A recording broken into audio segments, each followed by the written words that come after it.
Good afternoon, everyone. Um, Pleased to welcome you back to the third session of the day. In this session, we are first going to present findings from our second project at the Land Rights Initiative. In the morning, we spoke about our report, which is from the Land Rights in the Scheduled Areas project. The second project is the Land Acquisition Disputes project. As under this project, we released a report last year.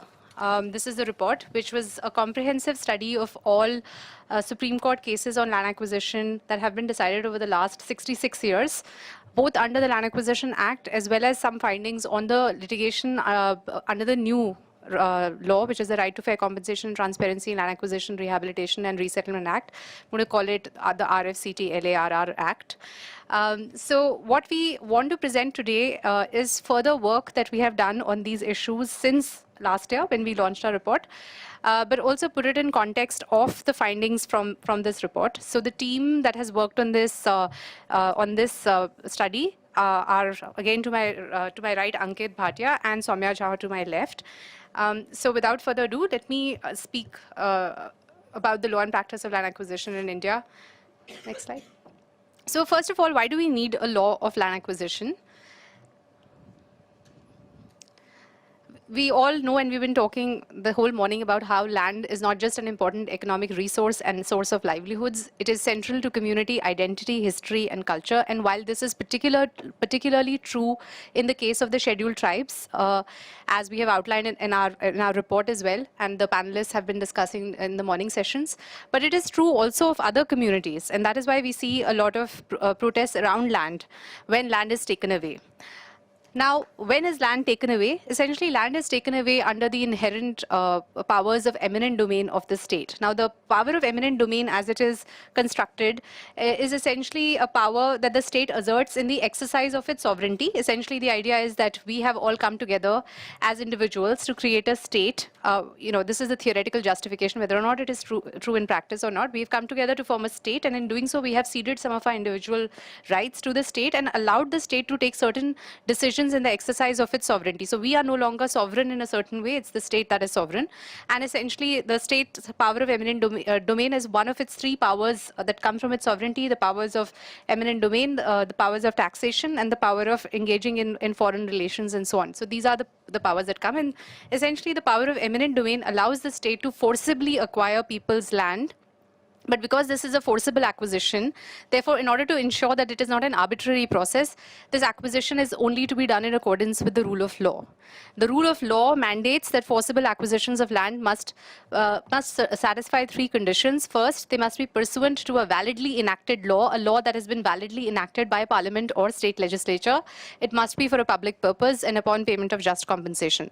At the time that we had a fundamental right to property in the Constitution under Articles 19(1)(f) and Article 31, these requirements were embodied in the text of the Constitution. However, in 1978, when we repealed these provisions from the Constitution, we instead inserted Article 300A, which essentially only says that the state cannot acquire property except pursuant to a law. It got rid of the textual requirements of public purpose and just compensation. However, under the Constitution, we have various statutes, and all of these statutes do embody this requirement, including the 1894 Land Acquisition Act, as well as the new Land Acquisition Law. So next. So let's talk about the Land Acquisition Act of 1894. What are the process and contentious issues? So to quickly go through the process, the government notifies land is needed for a public purpose. The collector, as the functionary on behalf of the government, holds inquiry into objections raised by persons interested. These objections could be regarding whether the land is really needed for a public purpose, its feasibility, the possibilities of alternative land available. Upon completion of an inquiry into these objections, the government issues a final declaration that land has in fact been acquired for public purpose. The collector proceeds with acquisition, marking and measuring the land. He then holds an inquiry. This is a second inquiry that he holds. The first is to decide whether the acquisition should proceed at all. The second inquiry is to find out whether, how to find out who all should be compensated in the process. And based on this inquiry, he passes a final award of compensation and apportions it between various claimants. Finally, government takes possession of land and pays compensation to the claimants. However, the collector could, under the 1894 Act, dispense with all of these procedures in this order under the urgency exception, and he or she could take possession of the land directly without having to hold inquiries with the people.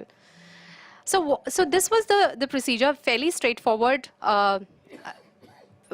which led to a lot of contentious issues. What were these issues? The first was that the Land Acquisition Act only recognized the rights of title holders. So when we talk about persons interested who could bring claims, to some extent the act had leeway for people who had easementary rights, but they were very hard to prove in practice. So essentially only people who had title to the land could bring claims, and therefore people who had livelihoods that were dependent upon the land but did not have title to the land could not bring claims under the Land Acquisition Act. Secondly, it had an inclusive definition of what constitutes a public purpose, and in practice, it became an ever-expanding definition wherein everything was sort of brought under public purpose, and the courts were very deferential in their reading of this requirement, and very mostly went with the government's determination of what was a public purpose.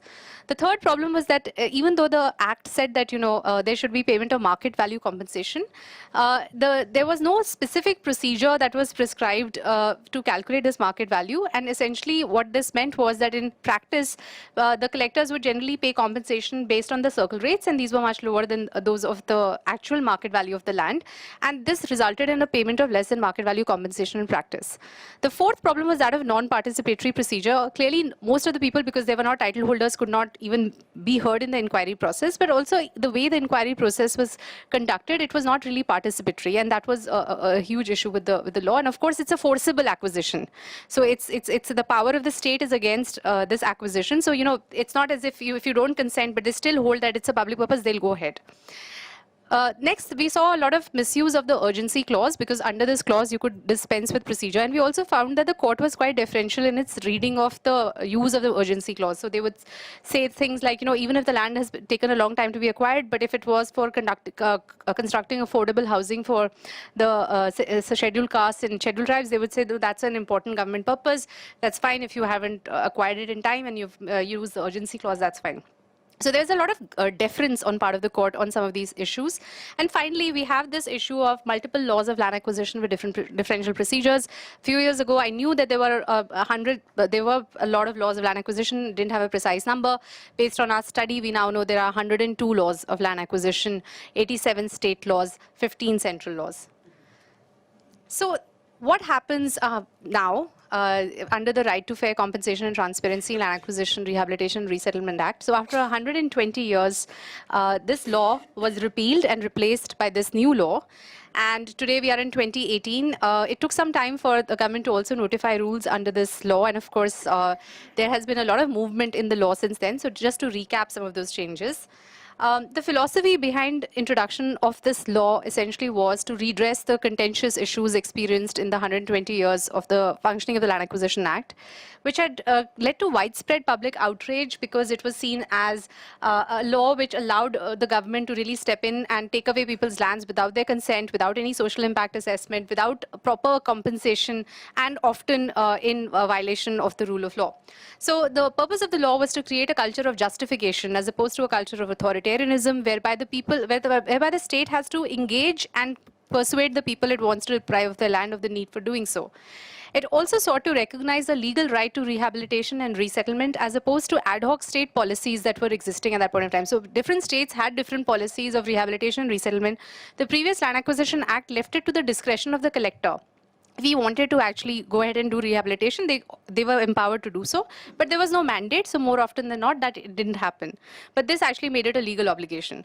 And finally, it created a legal obligation to conduct a social impact assessment of the devastating consequences of land acquisition, and an obligation to identify all people who were affected by the acquisition, whether they were title holders or they were livelihood losers, and to give them a voice in the process of their displacement.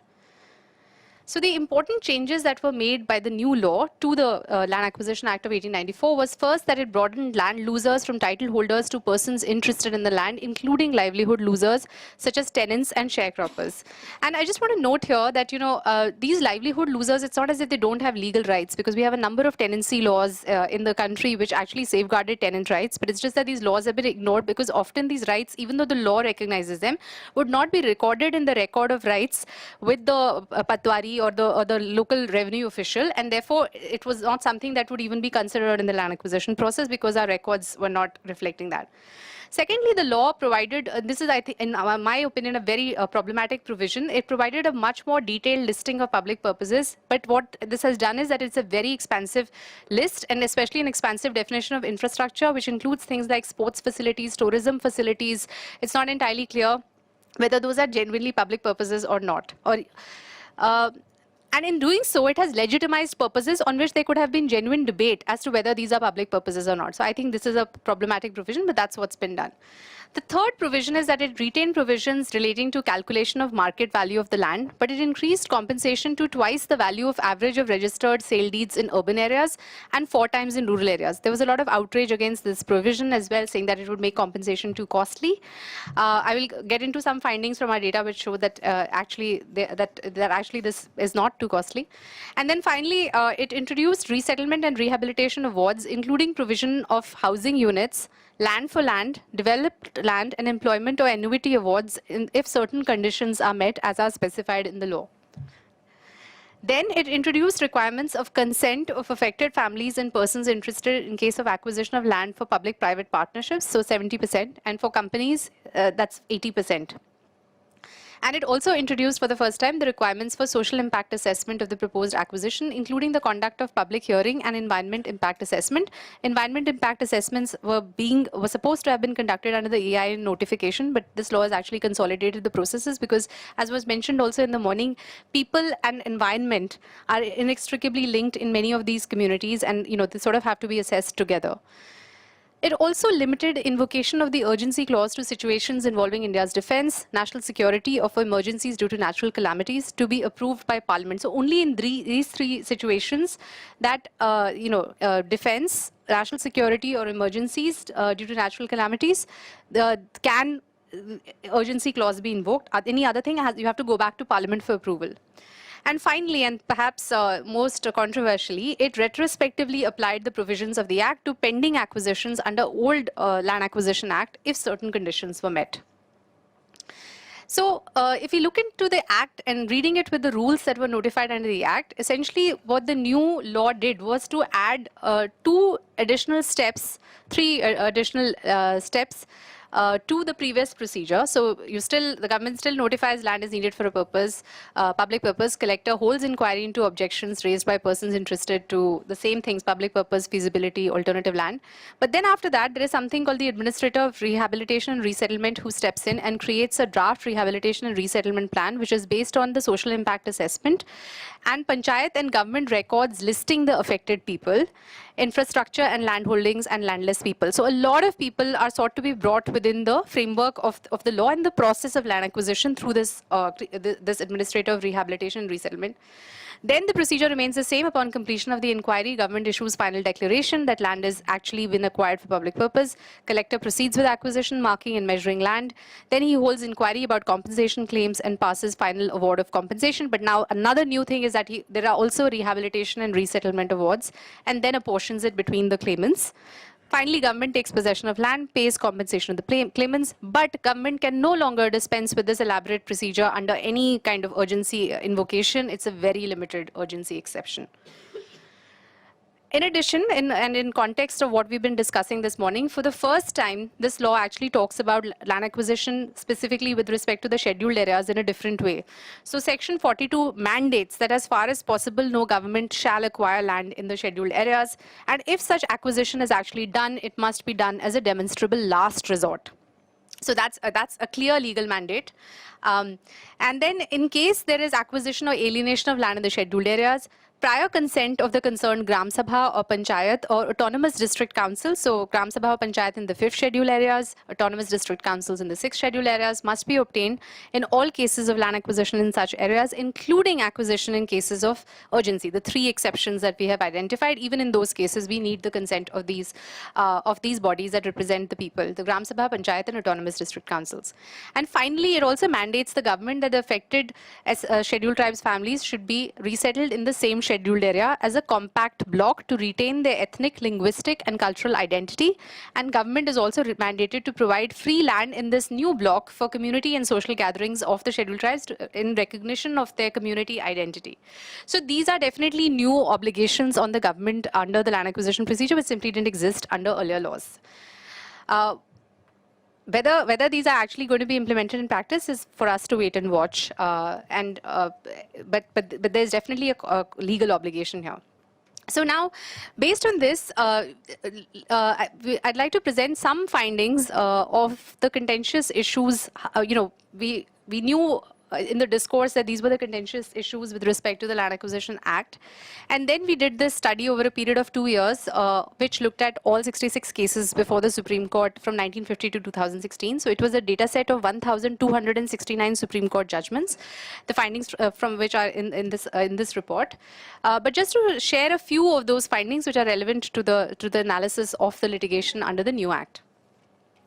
So first of all, we found that 87.2% of all litigation is coming under the Land Acquisition Act of 1894. So therefore, if it is the case that it means one of two things. One is that the Land Acquisition Act is particularly bad, so everybody is going to court under that law, or it is the fact that the Land Acquisition Act is the law which is mostly being used to acquire land. And since the Land Acquisition Act usually has better provisions than many of the state laws, in fact, the problem of multiple laws with differential procedures, the Land Acquisition Act is usually better than the state laws. Therefore, our inference is that actually this is because the Land Acquisition Act is the major law for acquisition of land, and therefore, in that sense, if that has been replaced by a new law, the new law would have a wider impact. Next.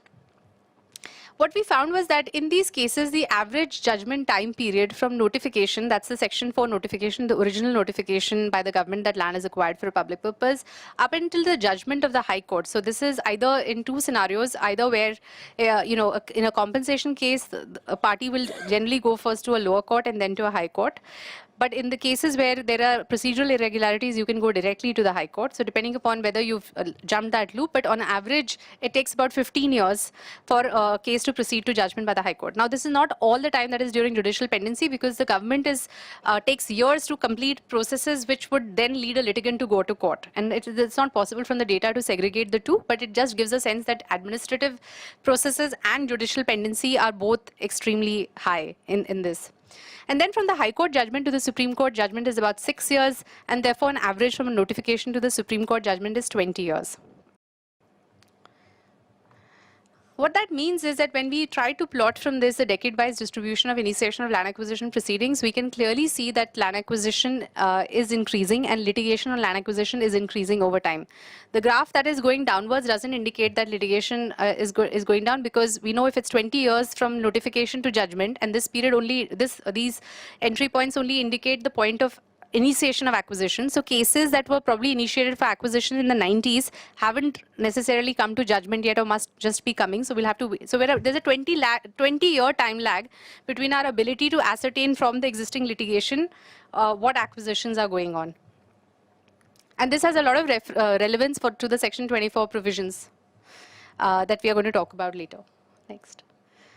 There are two main categories of legal claimants that we have identified based on this litigation. I just want to say that 1,269 cases, we also disaggregated them in terms of individual petitions, because what happens is that often there'll be multiple individual claims with respect to the same land acquisition process. So actually, when we disaggregated these petitions that were bunched together, 1,269 cases lead to 13,844 petitions.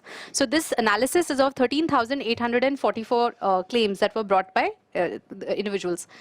So there are two main categories of claimants. The first, I think it's a bit small, so I'm just going to read out. The first is that those who are 2/3 of the cases, almost 63.4%, are those where people are not necessarily challenging the legitimacy of the land acquisition process, but they are wanting fair compensation for being deprived of their lands.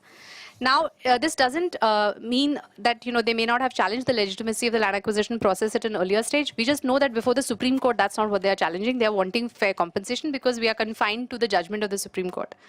The second category of claimants are those who are questioning the legitimacy of the land acquisition process. This is about 1/3 of the remaining claimants. So 2/3 compensation, 1/3 procedural challenges. Of course, there is also some degree of overlap between the two.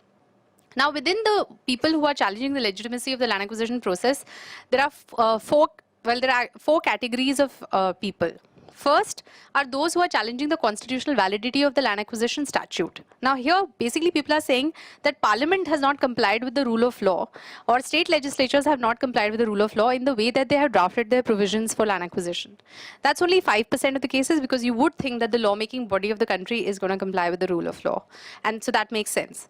The vast majority of cases are those where people are, challenging the legitimacy of the land acquisition process as it has been done by the administration. So they're saying the executive has not complied with the rule of law as stipulated in the Land Acquisition Act. So 34% of the cases are about procedural irregularities. Then there are those who are saying that the purpose for which you have acquired the land is not legitimate. It's not a public purpose. That's only 6.2%.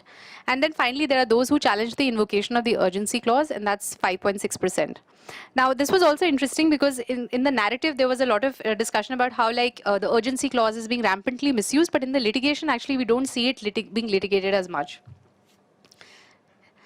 On the compensation claims, we find that the way the court decides these claims, and there are three levels of, in compensation cases, have to go to the reference court under the Act, and then you can go and appeal to the High Court, and then you can go and appeal to the Supreme Court. Like I said, 63.4% of the cases, which comes to about 805 judgments in total, in absolute number of judgments, actually involved compensation claims. Of these cases, only in 547 of them, for the original award to the reference court, do we have information as to what was the original award by the collector and what was the award given by the reference court. We find that in these cases, in a vast majority of the cases, more than 86%, we actually have a positive change, increase in compensation of about 4 times on average. But the maximum, so the mean is what I'm saying 4 times, so it's 433.2 is 4 times on average. The lower court is anyways enhancing the compensation. But if you look at the maximum and the minimum figures, the maximum, there are cases where it's been as much as 10,000 times the amount that was awarded by the collector. So there's that much scope between the cases. Then we find, assuming that the reference court has already fixed the compensation amount, so therefore you should not expect the parties to win again in a higher court. But we find that in almost 50% of the cases, 46% of the cases, there is still a likelihood of a positive change in compensation when they go from the reference court to the High Court. And then finally from the High Court to the Supreme Court, I mean, really at this stage, you would assume that they've gotten the correct compensation, but there is still a likelihood of success of 31%. Now, often it can also be the case that a party didn't succeed at the High Court and then succeeded at the Supreme Court, or it could be the case that they succeeded at the High Court, so they didn't succeed at the Supreme Court. But all in all, taking from what the collector gave to what ultimately the persons ended up with, in about 88% of the cases, they were going to get more compensation. And that's a significant finding, where we find that basically what the courts were doing is what the new law has actually stipulated as a figure, and it's almost identical to what the courts were on average giving as compensation. So the idea that the Land Acquisition Act, the compensation that it is prescribing, the new act is way more than what was envisaged, and it's going to stop all development. No, that's not true. People were getting that much from the courts. It's just that they were going to courts to get that. Next slide. With respect to the procedural irregularities question, on the question of challenges to statute, if you will recall, that's only 5% of the cases. We found that in about 1/3 of the cases, the court actually does find the statute unconstitutional.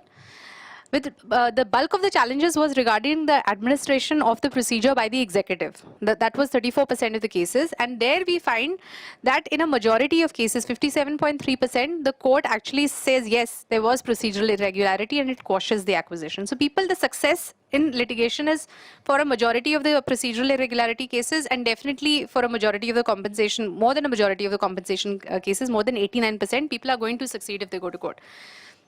And then finally, in respect to challenges to public purpose, I already mentioned that the courts have been highly deferential. So the challenges themselves are small, and then the court is also unlikely to uphold those challenges in a vast majority of the cases.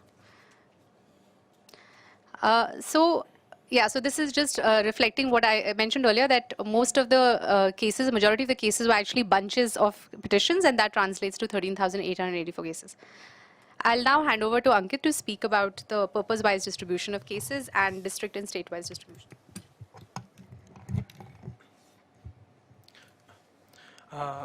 So after finding the analysis for the different manner or different issues for which the cases were going to the court, we also tried to put together that what are the different purposes for which the litigation is going to the court.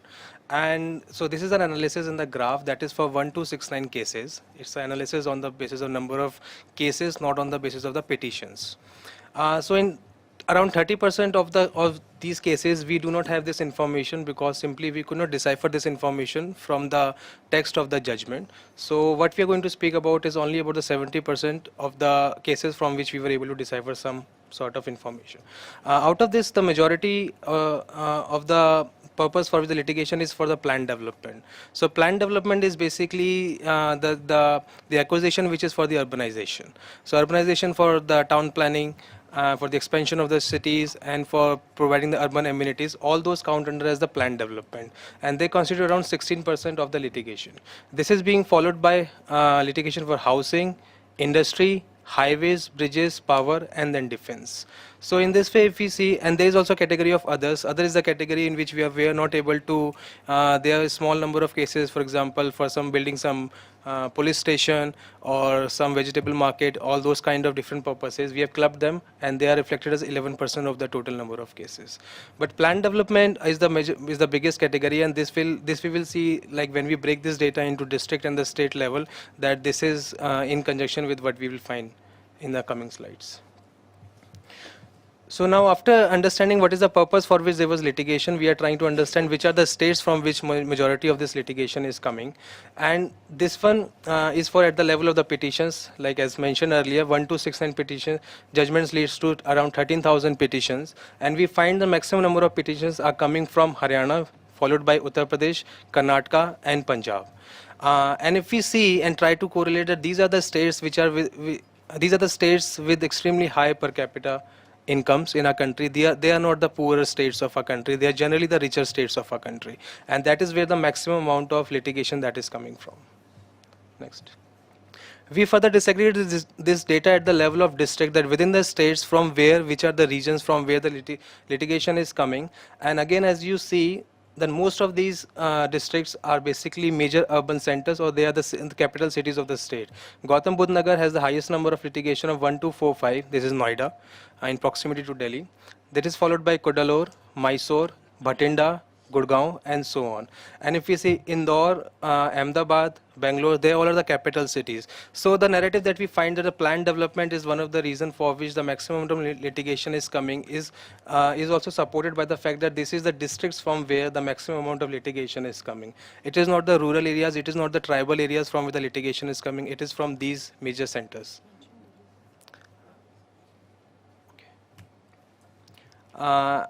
In this slide, now we are trying to see what is the total area that is under litigation. So in our analysis, the total area that is under litigation comes around 3,74,000 acres. But this area is to be understood at the area which is under litigation. I mean, that is the area that is being litigated. For example, if the acquisition proceeding was for 1,000 acre, but the litigation was only for 10 acre, in our calculation, we take it as 10 acre, that is the area which is under litigation. So that is around 3 lakh acre. But when we are trying to see this thing at the level of state-wise, we find Rajasthan tops the list.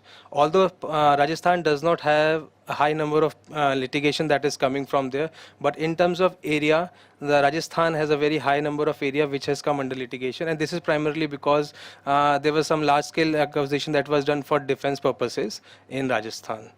And also, if I remember, for something for canal and these kind of litigations. And this is followed by Punjab and then Delhi and Karnataka. So we are highlighting two numbers in red in this. So the numbers which are on the top are the geographical areas percentage of total area litigated. That is, we find that 30% of the area is under litigation for Rajasthan, but they only constitute for 2.2% of the total total petitions which are being. So there is a skewness between the number of petitions which are coming from Rajasthan, but as compared to the total area which is under litigation. But that is because there are some one or two cases which are extremely skewed in the sense that they are outliers and they count for a very large number of area. Next, please. So now, want to talk a little bit about the findings from our ongoing work on evaluating litigation under the new Act. So the Act came into force on January 1st, 2014, and we want to look at, and we started looking at the litigation that has come under the Supreme Court. So we've looked at 322 cases have already been decided by the Supreme Court in the last 4 years. So to just give a comparison of the litigation as it translates into numbers of individual petitions, the litigation over 66 years under the Land Acquisition Act, actually 64 years from 1950 to 2014, as well as some cases that were decided under the Land Acquisition Act post that. So, there were some cases that were being decided under the Land Acquisition Act even as the new Act came into force. But litigation under the Land Acquisition Act over 66 years involved 13,884 petitions. In the last 4 years itself, we have seen 889 petitions from the Supreme Court under the new law. So litigation is clearly very high after the new law has come into force. And this just gives a sense of the number of bunch matters. A lot of these petitions are actually individual petitions, and they haven't necessarily been bunched together with respect to the litigation under the new Act. So this is just, especially for the lawyers here, how are people going to court? So essentially, there are a few different ways by which people can go up to the Supreme Court. So if we look at, one is if they have a decision by the High Court, and then the High Court certifies that this is a question of substantial importance, is a question of substantial importance under the law, or if it is a question of constitutional importance, then it certifies that you can go to the court and appeal, and that's called civil appeal. Alternatively, there's also a provision in the Constitution called the Special Leave to Appeal, which allows any litigant to go directly and appeal from any court in India directly to the Supreme Court. That's called SLP. Writ petition or petitions under Article 32 are essentially where fundamental rights are involved, or so people can go challenging allegations under the challenging a violation of their fundamental rights. So what we find is that even though SLPs was clearly the highest number of cases under with respect to litigation under the earlier law, 1894 law. In the recent litigation that we've seen, a lot of it is appeals from the High Court decisions that the High Court is certifying. And that's also because of the nature of litigation, which is essentially centers on Section 24. Next slide. So, do you want to speak? So, yeah, Ankit is going to speak about the state-wise distribution petitions. So again, like the analysis that we did for the earlier data set for 1269 cases, we did a similar analysis for this new data set to try to understand what are the geographical areas from which the litigation is coming. Again, in this case, this map is again at the level of the petitions, that is, it is disaggregating 889 petitions, and we find that the majority of the litigation, that is 64%, is coming from Delhi and accounting for 577 number of petitions. And this is followed by Uttar Pradesh, Karnataka, Haryana, and Maharashtra. So if the top four states are almost similar to the one that we found in the earlier data set, but they are not actually same. The trends are changing, but if you see the broad category, it is similar. But again, the earlier data set was for 65 or 66 years. This is a very, in terms of the time frame, it's just for 4 years, but the pattern is similar. Again, breaking this data set into district level. So again, as you will find, we have not been able to break the data set of the Delhi. Delhi is a state and has 7 districts, but we have not been able to break the Delhi data into district wise because most of the DDA judgments were very small, 1 or 2 page judgments, and the information was not there. But to get the sense that most of this litigation is again coming from the urban areas. So Delhi is again at the top, but this is again followed by Ghaziabad, Bangalore, Pune. Rupnagar is Mohali, which is near Chandigarh, which is again a thriving urban area that is coming up. Then Chennai, Karnal. So again, there is something which is common between the two data sets, the recent one and the historical one, that the most of the litigation is coming from the urban areas. Either they are established areas or they are the areas which are establishing over the time. So this is just to put, this slide is just to put in comparison of the earlier data set with the new one and to compare them, that the trends are not exactly overlapping or they are not matching, but the pattern is clear that it is the urban areas from where the majority of the litigation that is coming under both the data sets, the recent one as well as the historical data set that we put together. So So just to add to what Ankit said, essentially what we had said in the land acquisition report is that proximity to the Supreme Court, which means both geographical proximity as well as financial access, is what is driving a lot of the litigation. Plus, looking at the litigation purposes for which land is being acquired, which Ankit mentioned, is urbanization, planned development.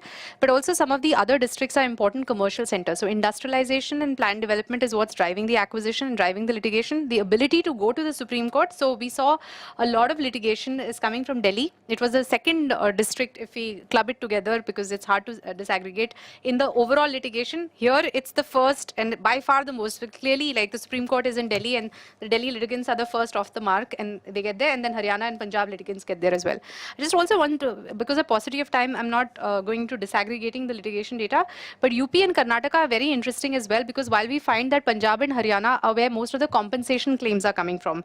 If you recall, there are two categories of claimants. There are the compensation claimants and the people who are challenging procedural irregularities. Most of the compensation claims are coming from Delhi, Haryana, Punjab. Most of the procedural irregularity claims are coming from UP and Karnataka, where they're basically saying the government hasn't followed the procedure. So that's also interesting coming out. Now, what we found is that 97% of this litigation, so 97% of 322 cases translating into 877 petitions is on Section 24, which is a retrospective operation provision. So if we want to go into that, Section 24 of the Act retrospectively applies the provisions of this new law to pending acquisitions under the 1894 Land Acquisition Act in the following 4 cases.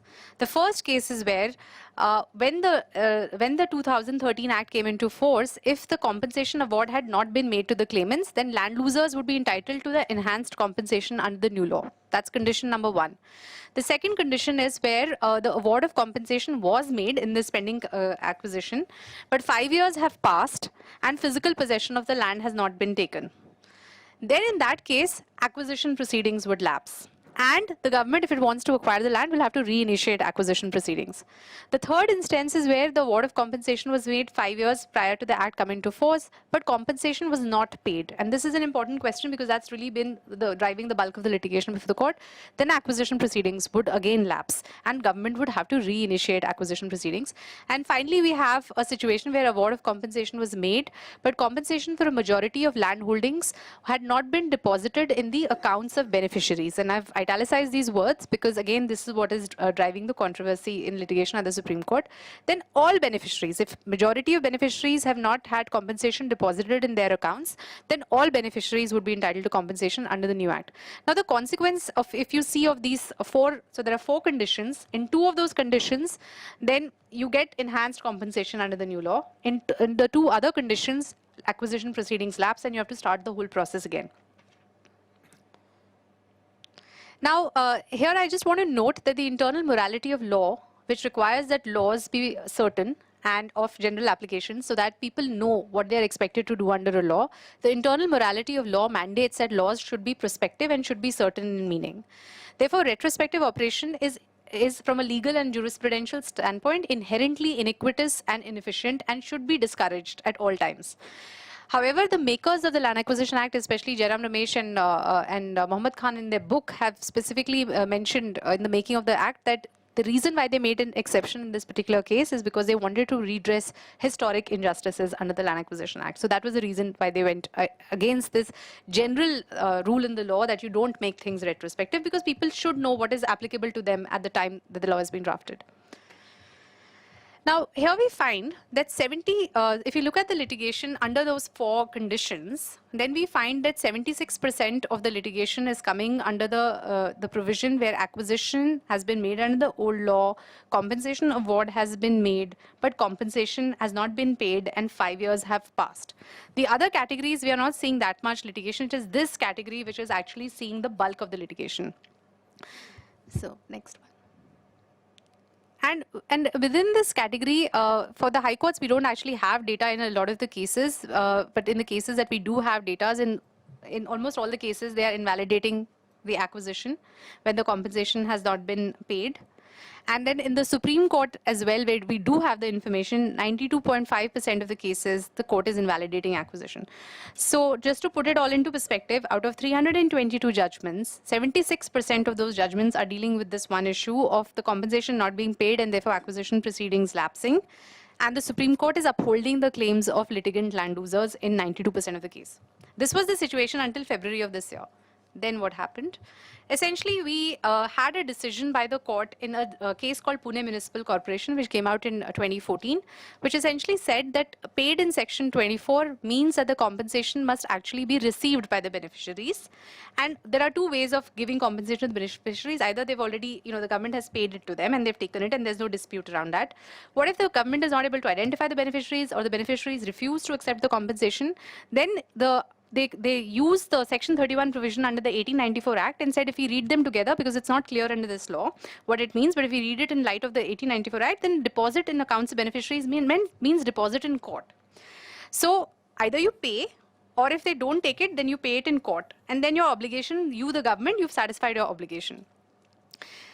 Now, in February of this year, the Supreme Court, so this was a 3-judge bench decision, and from 2014, and most of the other cases have been following this interpretation, which is why in 92% of the 76% cases, they have actually been striking down acquisition proceedings.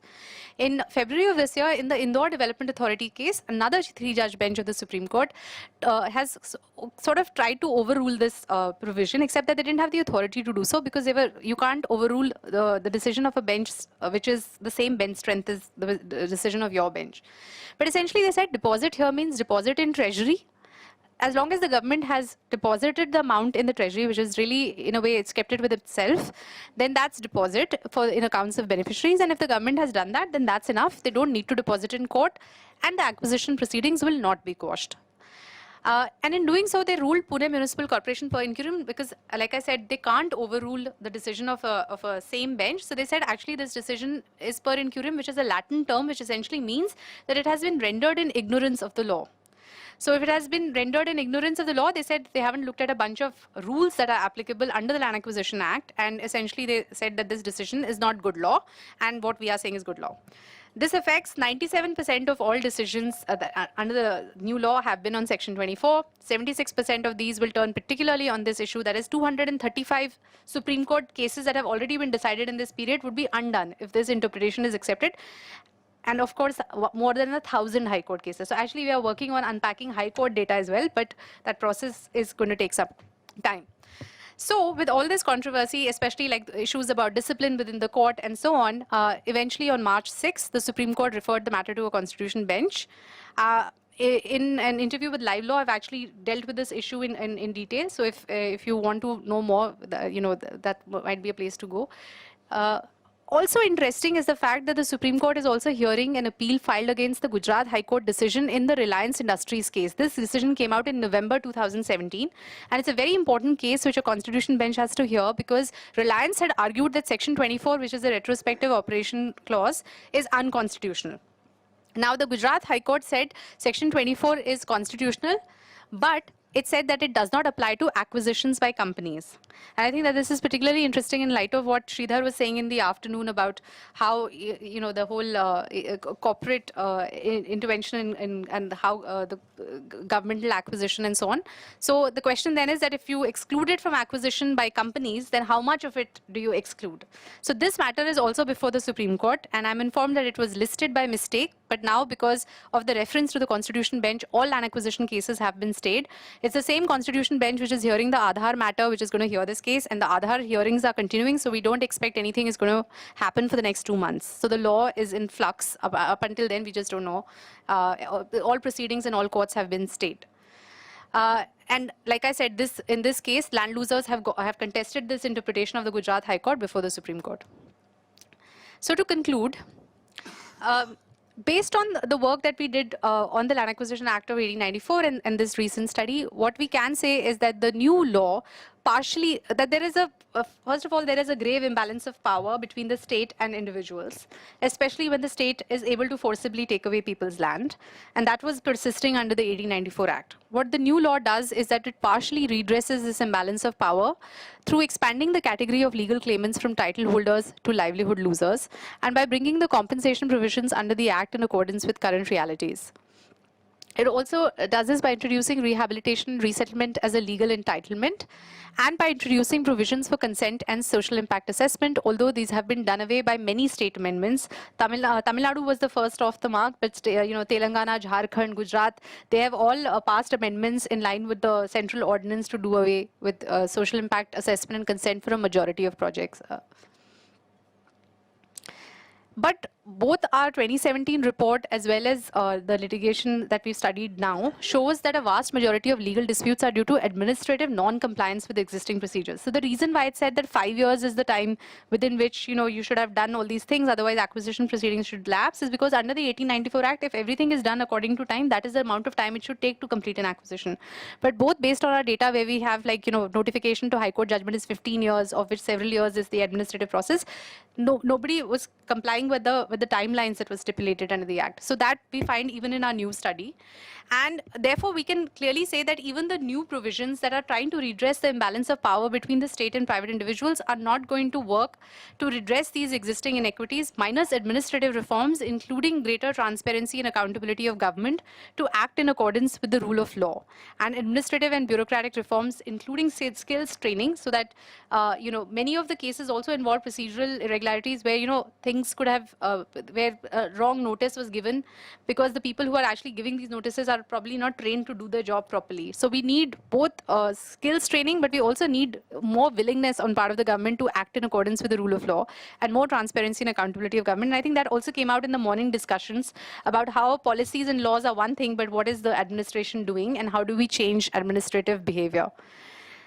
And finally, I think the public purpose definition is not only unnecessary, it is actually harmful because it expands the scope of what we may consider legitimate public purposes beyond existing realities, thereby legitimizing purposes which are probably open to debate whether they are whether they are actually public purposes or not.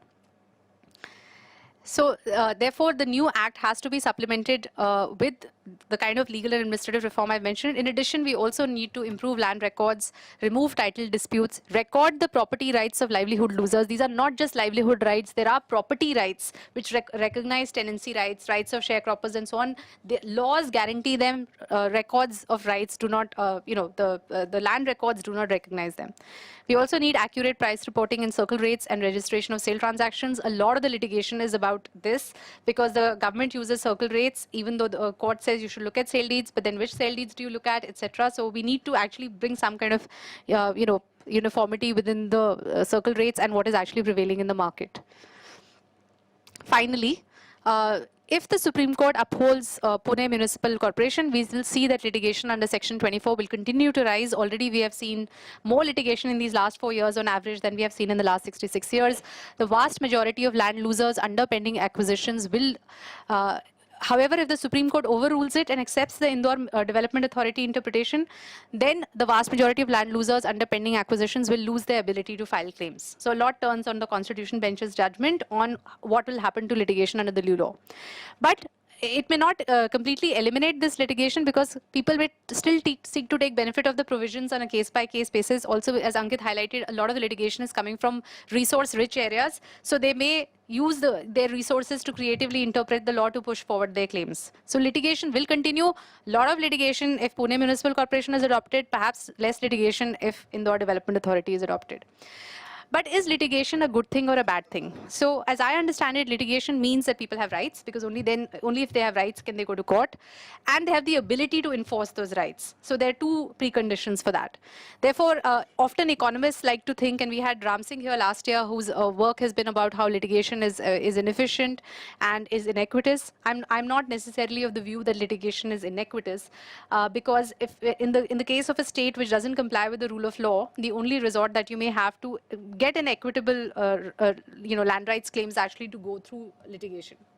So, like I mentioned, urban areas-based litigation is due to geographical and financial access to courts. There is no litigation in rural or scheduled areas, even though there is substantial land acquisition. And here I just want to say that even as Section 42 was being drafted in the new Land Acquisition Act, which specifically applies to the scheduled areas, the Polavaram Dam stuff was happening at the same time, and tribal villages were being transferred as part of that for the acquisition. It was sort of happening in real time.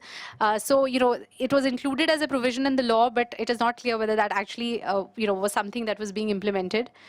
Land acquisition has been a contentious issue for the last 200 years. It shall remain a highly contentious issue, threatening economic development, but also political stability. I mean, we keep hearing about development, but at the end of the day, if the vast majority of the people are not going to be participants in that development, at some point it's going to threaten political stability. Until we sufficiently redress the imbalance of power between the state and the people, and we can only do it through the rule of law, a rule of stable law. If the law keeps changing, the new Land Acquisition Act has many shortcomings, but in some ways it was a historic enactment, but we've been seeing attempts to dilute it almost as soon as it came in. First, these were in the arena of the government. That has happened. Now it is in the courts. We will see what will happen. But essentially, what we need to do is that we can keep destabilizing the law, and that is definitely inequitous and inefficient. So we can only redress this imbalance through the rule of stable law, and if the executive actually complies with the rule of law. Thank you.